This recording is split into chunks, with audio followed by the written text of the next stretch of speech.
अस्सलामुअलैकुम। तमाम आलम इस्लाम को मेरा प्यार भरा सलाम। मैं आपका मेज़बान अनवर हुसैन खलीफ़ा, संजरी टूर्स एंड ट्रैवल्स आयोजित गर्सिसा।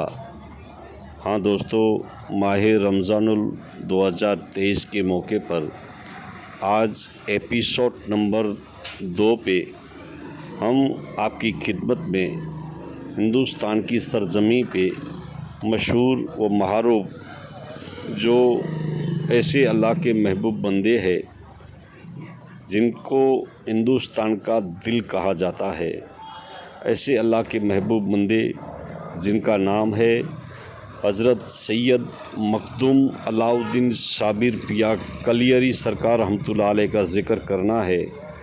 साबिर पिया कलियरी सरकार रहमतुल्लाह अलैह हिंदुस्तान की सरज़मी पे वो ऐसे मशहूर और मआरूफ़ बुज़ुर्गान दीन औलिया कराम है जिनकी जितनी भी तारीफ़ की जाए इतनी कम है। ऐसी मशहूर व मआरूफ़ अल्लाह के महबूब बंदे हैं जिनका ज़िक्र करना अगर हम ज़िंदगी भर ज़िक्र करेंगे तो भी कम पड़ेगा, क्योंकि इतनी मशहूर और मआरूफ़ इनकी करामतें हैं जिन्होंने पूरी दुनिया को बताया फ़ना और बका किसे कहा जाता है। ऐसे अल्लाह के महबूब बंदे का आज हम आपकी खिदमत में ज़िक्र करेंगे। वैसे तो देखने जाए तो साबिर पिया कलियरी की करामतें तो बेशुमार है, ऐसी करामतें हैं। इसी तरह से साबिर पाक की बहुत सारी करामतें हैं। इनमें से आज इनके सिलसिले में थोड़ा आपकी खिदमत में बयान करना है। साबिर पाक छोटी उम्र थी, उस दौरान साबिर पाक के वालिद साहब दुनिया से पर्दा कर गए और उसके बाद अम्मी जान साबिर पाक को लेकर अपने भाई बाबा फरीद गंजे शकर के पास आई और कहने लगी कि मेरे भाई, मेरे बच्चे को काम दो ताकि मेरे घर का कुछ गुजारा चल सके। साबिर पाक जब बाबा फरीद गंजे शकर के पास पहुँचे तो बाबा फरीद गंजे शकर ने साबिर पाक को कहा, आज से तुमको ये काम दिया जाता है कि इस लंगर में जो भी आए उनको खिलाते रहना। सुबह दोपहर शाम को जो भी आए उसको खिलाते रहना। आज से तुम्हारी ड्यूटी, तुम्हारा काम यही है कि लंगर पे जो भी आए उसको खिलाते रहना, किसी को नाराज़ मत करना। साबिर पाक ये बात मानकर उसी लंगर पर अपनी ड्यूटी लगा दी और जो भी आता रहा उनको खाना खिलाते रहे। सुबह दोपहर शाम इस तरह से लंगर चलता रहा, जो भी आता वो लंगर से खा के जाता। इस तरह से तकरीबन 12 साल गुजर गए और 12 साल के बीच में कई मर्तबा अम्मी जान साबिर पाक को देखने आती, बस देखकर यही सोचती कि मेरा साबिर पाक इस तरह से कैसे हो गया है, लेकिन कोई बात बताती नहीं। आहिस्ता आहिस्ता 12 साल गुजर गए। उसके बाद अम्मी जान बाबा फरीद गंजे शकर को कहा, ऐ मेरे भाई, मेरे बच्चे को तुम्हारे पास जब से मैंने छोड़ा है तब से लेकर आज तक मर्तबा मेरे बच्चे को मैं देखने आई, लेकिन दिल को तसल्ली नहीं होती थी। आज मेरा सब्र टूट चुका है, क्योंकि मैंने अपने साबिर को देखा है तो 12 साल के अंदर इसकी तबीयत ऐसी कैसी हो चुकी है, मैं देख नहीं पाती। तो बाबा फरीद गंजे शकर ने कहा, ऐ मेरी बहन, तू फरियाद करती है लेकिन यहाँ इसको कोई दिक्कत नहीं, क्योंकि बाबा फरीद गंजे शकर सब जानते थे, क्योंकि अल्लाह वालों की नज़र जब अल्लाह वालों पे पड़ती है तो वो सब समझ जाते हैं। लेकिन बाबा फरीद गंजे शकर ने जब अपनी बहन की फरियाद सुनी तो साबिर पाक को बुलाया गया और साबिर पाक को कहा, ऐ साबिर, तेरी अम्मी जान आज फरियाद करती है, तुझे किस चीज़ की कमी है? तो साबिर पाक ने कहा, ए मेरे मामू, मुझे कोई चीज़ की कमी नहीं।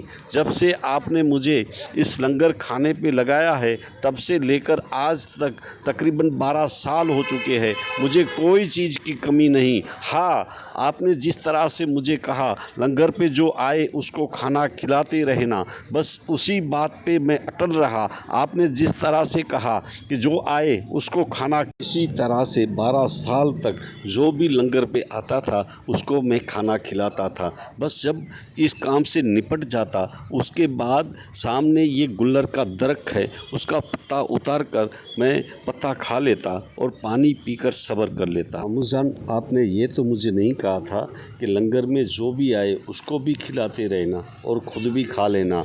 इस बात का मैंने अमल किया है जो आपने मुझे बताया था कि बेटा जो भी आए लंगर पे उसको खिलाते रहना। बस उसी बात का मैंने अमल करके आपकी खिदमत की है। इसी तरह से बाबा फरीद गंज शकर भी समझ गए और अम्मी जान भी समझ गई कि साबिर पाक की जो शान है बहुत ऊंचा व आला शान है। इस तरह से साबिर पाक मामू जान तरह से सब समझ गए कि साबिर पाक की क्या शान है, कितनी ऊंची व आला शान है।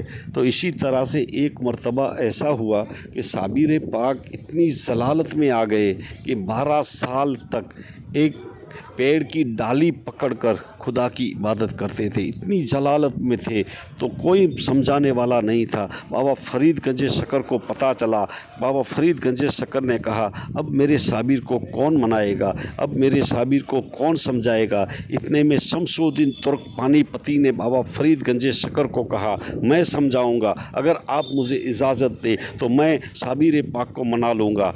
तो शमसुद्दीन तुर्क पानीपती को बाबा फरीद गंज शकर ने कहा, आप किस तरह से मनाएंगे मेरे साबिर को। तो इसी तरह से शमसुद्दीन तुर्क पानीपती ने कहा, मैं कलाम पाक की तिलावत करूंगा, बस कलाम पाक की तिलावत करते करते मैं मना लूँगा। तो बाबा फरीद गंज शकर समझ गए कि शमसुद्दीन तुर्क पानीपती की कलाम पाक में इतनी तासीर है कि हर इंसान को मज़ा आता है। तो बाबा फरीद गंज शकर ने शमसुद्दीन तुर्क पानीपती को कहा, आप जाइए और कलाम पाक की तिलावत आगे होके मत करना, नहीं तो इतनी जलालत में आ जाएंगे तो कोई मनाने वाला नहीं होगा। आप पीछे खड़े रहकर कलाम पाक की तिलावत करना। शमसुद्दीन तुर्क पानीपती जब साबिर पाक के पीछे जाकर कलाम पाक की तिलावत करते हैं तो साबिर पाक कहते हैं कि कौन है। तब शमसुद्दीन तुर्क पानीपती ने कहा कि मैं शमसुद्दीन हूँ, कलाम पाक की तिलावत करता हूँ। तो साबिर पाक ने कहा, आपको मालूम है पीछे होके कलाम पाक की तिलावत नहीं की जाती, आगे होके कलाम पाक की तिलावत की जाती है, आप आगे आइए। तो शमसुद्दीन तुर्क पानीपती आगे होके खड़े होके कलाम पाक की तिलावत करते हैं। इतने में थोड़ी देर के बाद थक जाते हैं तो रुक जाते हैं। रुक जाने के बाद साबिर पाक ने कहा, क्यों रुक गए। तो शमसुद्दीन तुर्क पानीपती ने कहा, इसलिए रुक गया हूँ कि मैं थक गया हूँ, अगर आप इजाज़त दें तो मैं बैठकर कलाम पाक की तिलावत करूं। तो साबिर पाक ने कहा, ठीक है, बैठ जाइए, बैठ के कलाम पाक की तिलावत करिए। तो शमसुद्दीन तुर्क पानीपती ने कहा, हज़रत आप खड़े हैं और मैं बैठ के किस तरह से कलाम पाक की तिलावत कर सकता हूं, मेरे लिए बेअदबी है, अगर आप बैठ जाइए तो मैं कलाम पाक की बैठ के तिलावत कर सकूं। उस दौरान शमसुद्दीन तुर्क पानीपती ने साबिर पाक को मना लिया। 12 साल तक एक ही डाली पकड़कर खड़े रहे और खुदा की इबादत करते रहे। ऐसे है साबिर पाक जो हिंदुस्तान की सरजमी का दिल कहा जाता है। इस तरह से दीन इस्लाम की तबलीग की है साबिर पाक कलियरी ने। शमसुद्दीन तुर्क पानीपती ने मना लिया साबिर पाक को और उसके बाद बिठा दिया 12 साल के बाद। इस तरह से साबिर पाक इतनी जलालत में आ जाते तो कभी कभी बाबा फरीद गंज शकर भी हैरत में पड़ जाते। इस तरह से साबिर पाक की शान और शौकत, इस तरह से साबिर पाक की इतनी ऊंची शान है कि पूरे हिंदुस्तान की सरजमी को अगर कहा जाए तो हिंदुस्तान का दिल है। इस तरह से साबिर पाक कलियरी सरकार रहमतुल्लाह अलैह जो दीन इस्लाम की तबलीग की है।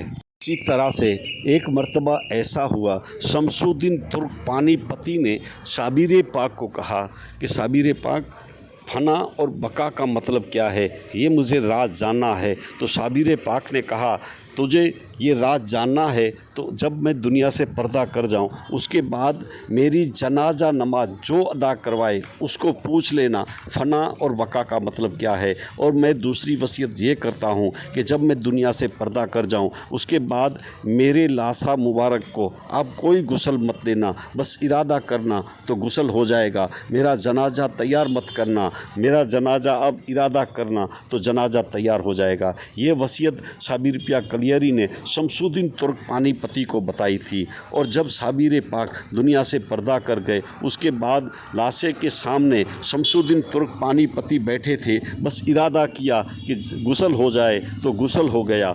दूसरी मर्तबा इरादा किया कि जनाजा तैयार हो जाए तो जनाजा तैयार हो गया। और उसके बाद जनाजा नमाज अदा करवाने की जो बारी आई तो हज़ारों की तादाद में लोग खड़े थे। उसके बाद कोई आगे नहीं आता था, बस एक घोड़े सवार जब नज़दीक आया तो मुंह पे नकाब था, बस वो जनाजे के सामने आते हैं और जनाजा नमाज अदा करवाते हैं। जनाजा नमाज अदा हो गई उसके बाद घुड़सवार वापस घोड़े पे बैठ जाते हैं तो शमसुद्दीन तुर्क पानीपति उनके कदम पकड़ लेते हैं और कहते हैं, हज़रत आप कौन है, बताइए आपका नाम क्या है, नहीं तो आने वाली लोग हमें पूछेंगे कि साबिर पाक की जनाजा नमाज किसने अदा करवाई है। और इसके बाद फना और बका का मतलब क्या है ये राज हमें जानना है। तो इस दौरान जो घुड़सवार थे मुंह पे नकाब था, जो मुंह पे नकाब था नकाब उतारा गया तो देखने वालों ने देखा कि साबिर पाक इस जनाजे में मौजूद है और घुड़सवार भी साबिर पाक है। तो इसी तरह से घुड़सवार जो था साबिर पाक थे। तो साबिर पाक ने बताया कि जनाजे में जो है वो है फना और मैं हूँ बका। इस तरह से साबिर पाक ने पूरी दुनिया को बता दिया फना और बका का मतलब क्या है, फना और बका का मतलब क्या है। क्योंकि इसी तरह से साबिर पाक ने पूरी दुनिया को बता दिया, इसे कहते हैं फना और बका। ये है मेरे साबिर पाक। पूरी हिंदुस्तान की सरजमी पे अगर देखने जाए तो हिंदुस्तान का दिल साबिर पाक है। इस तरह से सिलसिलावार अगर देखने जाए तो साबिर पाक के पीरो मुर्शिद बाबा फरीद गंज शकर है और बाबा फरीद गंज शकर के पीरो मुर्शिद है ख्वाजा कुतुबुद्दीन बख्तियार काकी रहमतुल्लाह अलैह। और ख्वाजा कुतुबुद्दीन बख्तियार काकी के पीरो मुर्शिद ख्वाजा ख्वाजगा ख्वाजा गरीब नवाज़ है और ख्वाजा गरीब नवाज़ के पीरो मुर्शिद ख्वाजा उस्मान हरवनी है। इस तरह से साबिर पाक ने दीन इस्लाम की तबलीग की, प्यार मोहब्बत और भाईचारे का संदेश दिया। इस तरह से साबिर पाक कलियर शरीफ में आराम करते हैं। अगर आपको कलियर शरीफ जाना है तो आप दिल्ली के रास्ते से जाते हुए हरिद्वार का जो रास्ता पड़ता है तो पहले रुड़की आता है। रुड़की आप छोड़ेंगे तो उसके बाद तकरीबन 12 किलोमीटर पे कलियर शरीफ है। और कलियर शरीफ आप अगर बाय रोड जाते हैं तो बाय रोड दिल्ली को आप छोड़ेंगे तो उसके बाद रुड़की आएगा। और रुड़की क्रॉस करने के बाद आगे जाएंगे 7-8 किलोमीटर पे तो एक बोर्ड पे लिखा होगा पीराना कलियर, बस वहाँ से आप मुड़ जाएंगे तो खाली साइड में ये रास्ता पड़ेगा। वहाँ से तकरीबन 4 या 5 किलोमीटर पे कलियर शरीफ है। और अगर आप हरिद्वार से आते हैं तो हरिद्वार से आते आते एक टोल नाका पड़ेगा। टोल नाका क्रॉस करेंगे तो उसके बाद 2-3 किलोमीटर पे एक ब्रिज आएगा। उसी ब्रिज के ऊपर तो आप नहीं आ पाएंगे क्योंकि नीचे से ही गाड़ियां जाती है और नीचे से गाड़ी जाते जाते आगे यू टर्न आपको मारना पड़ेगा। एक रास्ता रुड़की की तरफ जाता है और दूसरा रास्ता यू टर्न आप मारेंगे तो यहाँ से आपको 1 किलोमीटर या 2 किलोमीटर आगे बढ़ेंगे तो वहाँ से खाली साइड में ये रास्ता पड़ेगा पीराने कलियर। तो इस तरह से आप कलियर शरीफ जा पाएंगे। आज हमने कलियर शरीफ की जो साबिर पाक की जो शान और शौकत है वो थोड़ी आपकी खिदमत में पेश करने की कोशिश की है। वैसे तो साबिर पाक की तो बहुत बड़ी बड़ी करामतें हैं, बड़ी बड़ी शान और शौकत है। साबिर पाक की क्या स्टोरी हम आपकी खिदमत में पेश कर पाए, लेकिन थोड़ी आपकी खिदमत में जिस तरह से साबिर पाक की स्टोरी आपकी खिदमत में पेश करने की कोशिश की है। तो इसी तरह से माह रमज़ानुल 2023 के मौके पर आपकी खिदमत में डेली सर्विस एक बुज़ुर्गान दीन औलिया इकराम की जो भी स्टोरी होगी आपकी खिदमत में पेश करने की कोशिश करेंगे। जिस तरह से महान बुज़ुर्गान दीन औलिया इकरामों की स्टोरी होती है, उनकी करामतें होती है, उनकी क्या शान और शौकत होती है, इंशाल्लाह आपकी खिदमत में पेश करने की कोशिश करेंगे। आज हमने साबिर पाक की जो अज़मत है वो इंशाल्लाह आपकी खिदमत में पेश करने की कोशिश की है। वैसे तो साबिर पाक की तो शान और शौकत इतनी ऊंची और आला है जो हिंदुस्तान की सरज़मीं पे अगर बयां करने जाए तो मेरे बख्श की बात नहीं, लेकिन थोड़ी जो मालूमात थी आपकी खिदमत में पेश करने की कोशिश की है। इंशाअल्लाह कल दूसरे एपिसोड में आपकी खिदमत में जो बुज़ुर्गान दीन औलिया इकराम की शान और शौकत पेश करने की कोशिश करेंगे। इंशाअल्लाह वहाँ का अच्छा वीडियो बनाकर आपकी खिदमत में पेश करने की कोशिश करेंगे। तो दोस्तों, जो माह रमज़ानुल मुबारक के मौके पर दीनी सवाल जवाब के जो प्रोग्राम रहते थे उसकी वजह से टाइमिंग सेट नहीं होता, इस वजह से हमने आपकी खिदमत में बुज़ुर्गान दीन औलिया इकराम के वीडियो बनाकर थोड़ी सी स्टोरी आपकी खिदमत में पेश करने की कोशिश करते हैं। दोस्तों, आज दीजिए इजाज़त। मैं आपका मेज़बान अनवर हुसैन खलीफा, संजरी टूर्स एंड ट्रैवल्स आयोजित गर्सिसा द्वारा आपको अगर कहीं भी चलना है, कोई भी बुज़ुर्गान दीन औलिया इकराम की बारगाह में चलना है तो आप हमसे रब्ता करते रहना। संजरी टूर्स एंड ट्रैवल्स आयोजित गर्सिसा, अनवर हुसैन खलीफा, मोबाइल नंबर 98255577